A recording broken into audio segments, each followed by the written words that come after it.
ഇന്ന് ഞാൻ തയ്യാറാക്കാൻ പോകുന്നത് ഒരു മാങ്ങ അച്ചാറാണ്. അതിനായി ഞാനിവിടെ ഒരു വീട്ടിൽ നിന്ന് വാങ്ങിച്ച മാങ്ങയാണിത്. ഇത് നന്നായിട്ട് കഴുകി അരിഞ്ഞെടുക്കാം ആദ്യം. ഈ മാങ്ങയ്ക്കായിട്ട് നമുക്ക് എടുക്കേണ്ട സാധനങ്ങൾ നമുക്കൊന്ന് പരിചയപ്പെടാം. ഒരു 2-3 പീസ് കായം, ഫ്രഷ് കായമാണ്, 100 ഗ്രാം ക്രഷ്ഡ് ചില്ലി, പിന്നെ ആവശ്യത്തിന് കറിവേപ്പില, ഒരു 100 ഗ്രാം വെളുത്തുള്ളി, ഒരു 100 ഗ്രാം പച്ചമുളക്, ഇനി ശരിക്കും ഉണക്കമുളക് പൊടിച്ചത്. മാങ്ങയുടെ അളവിനനുസരിച്ച് നമുക്ക് മുളക് പൊടി ഇടാം. ഞാനൊരു പാൻ അടുപ്പി വെച്ചിട്ടുണ്ട്. ഇതിലേക്ക് നമ്മൾ നല്ലെണ്ണ ഒഴിക്കാം. ഒരു 250 ഗ്രാം നല്ലെണ്ണയാണ് ഞാൻ ഒഴിച്ചിരിക്കുന്നത്. കായം ഇടാം. കായമിട്ട് ഒന്ന് വറുത്തെടുക്കാം. നന്നായിട്ട് നല്ല പൊടിച്ചെടുക്കാൻ പറ്റുന്ന പരുവത്തിന് നമുക്ക് മൂപ്പിച്ചെടുക്കാം. നമുക്ക് കോരിയെടുക്കാം.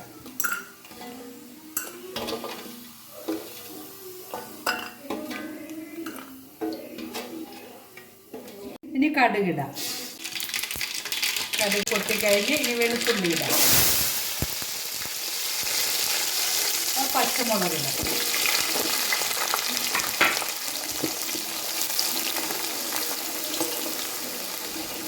കറിവേപ്പില ഇടാം.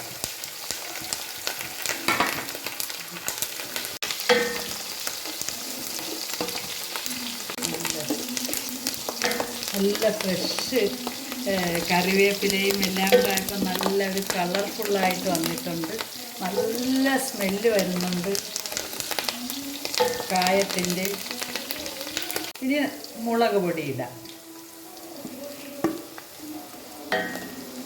ഏതാണ്ട് 250 മുളക് പൊടി, 250 ഇല്ലെങ്കിൽ 200. ഞാൻ അളവെടുക്കാനായിട്ട് പറ്റിയില്ല. ഇനി അടുത്ത ബാച്ച് ചെയ്യുമ്പോൾ അളവെടുത്തൊക്കെ നമുക്ക് ചെയ്യാം. ഞാൻ മാങ്ങ അരിഞ്ഞ് അതിനകത്ത് ഉപ്പിട്ടാണ് വെച്ചേക്കുന്നത്. ഇത് ഇനി നല്ലതുപോലെ തണുത്തതിന് ശേഷം വേണം നമുക്കതിലോട്ട് മിക്സ് ചെയ്യേണ്ടത്. ഇനി കുറച്ച് വിനീഗർ ഒഴിക്കാം.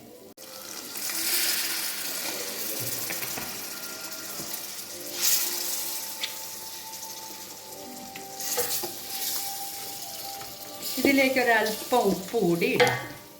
ഈ അരപ്പിലേക്ക് പിടിക്കാൻ വേണ്ടിയിട്ടാണ് ഈ ഉപ്പിടുന്നത്. മാങ്ങയിലെ ആവശ്യത്തിന് ഉപ്പിട്ടിട്ടുണ്ട്. എടുത്തു വെച്ചിരുന്ന നമ്മുടെ കാശ്മീരി ക്രഷ്ഡ് മുളക് ഇതിലോട്ടിട്ട് മിക്സ് ചെയ്യാം. ഇനി ഉലുവാപ്പൊടി ഇടാം.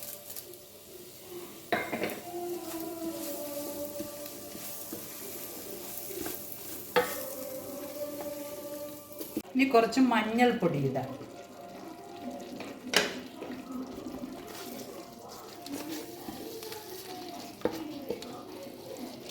നന്നായിട്ട് തിളച്ച് അരപ്പൊക്കെ നല്ല വൃത്തിയായിട്ട് തിളയ്ക്കണം. സിമ്മിലിട്ട് വേണം നമ്മൾ ഈ മുളകെല്ലാം ഇട്ട് കഴിഞ്ഞാൽ പിന്നെ സിമ്മിലേ ഇടാൻ പാടുള്ളൂ. ലാസ്റ്റ് നമ്മൾ കായപ്പൊടി ഇടാം.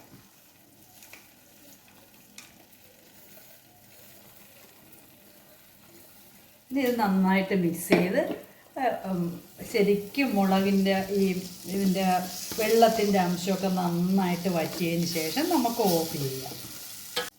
എന്നിട്ട് ഈ മുളക് നമ്മൾ തണുക്കാനായിട്ട് ഈ അരപ്പിൽ വെള്ളത്തിൻ്റെ അംശം നന്നായിട്ട് മാറിക്കഴിഞ്ഞിട്ടുണ്ട്. ഇനി നമുക്ക് തണുക്കാനായിട്ട് ഇത് വയ്ക്കാം. നന്നായിട്ട് തണുത്തതിന് ശേഷമേ മാങ്ങ മിക്സ് ചെയ്യാവൂ. നമ്മൾ അരപ്പിലോട്ട് ഞാൻ മാങ്ങ ഇട്ടിട്ടുണ്ട്. ഉപ്പ് ഇട്ട് വെച്ചിരുന്ന മാങ്ങ ഇതിൻ്റെ അകത്ത് ഇട്ടിട്ടുണ്ട്. നന്നായിട്ട് മിക്സ് ചെയ്യാം.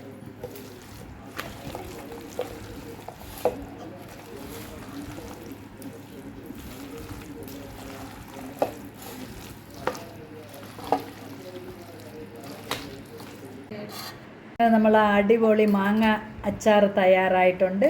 ഇനി നമ്മൾ നാരങ്ങ ബോട്ടിലാക്കിയതുപോലെ ഇതും ബോട്ടുകളിലേക്ക് ആക്കാം.